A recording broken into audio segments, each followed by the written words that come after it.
Une double trame traverse la période qui nous mène chaque année du Yom HaShoah au Yom HaAtzmaut et que nous avons vécu ces derniers jours, celle du souvenir et celle de l'espérance. Dans le collectif israélien, ces 10 jours sont assimilés dans leur intensité émotionnelle aux 10 jours de pénitence qui séparent Rosh Hashanah de Yom Kippour. 10 jours redoutables et redoutés par les Israéliens. 10 jours désormais de délivrance au cours desquels les médias diffusent des récits de survivants de la Shoah, puis ceux des soldats tombés au combat pour que l'État d'Israël puisse vivre, se développer et devenir la puissance qu'il est aujourd'hui.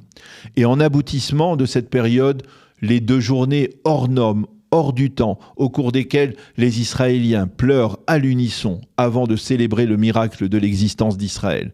Cette unité nationale souvent dénigrée est le paramètre incontournable de ces journées sacrées. D'abord parce que c'est ce qu'auraient voulu nos ancêtres disparus dans la tourmente nazie.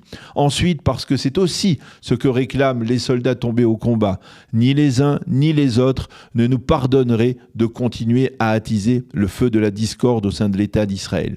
Mais surtout parce que nos pires ennemis, pour eux, eh bien, nous restons un seul et même peuple. Qu'importe si nous votons Ben Gvir ou Yair Golan, et parce qu'ils savent que cette unité est notre atout maître, celui qui nous rend imbattables.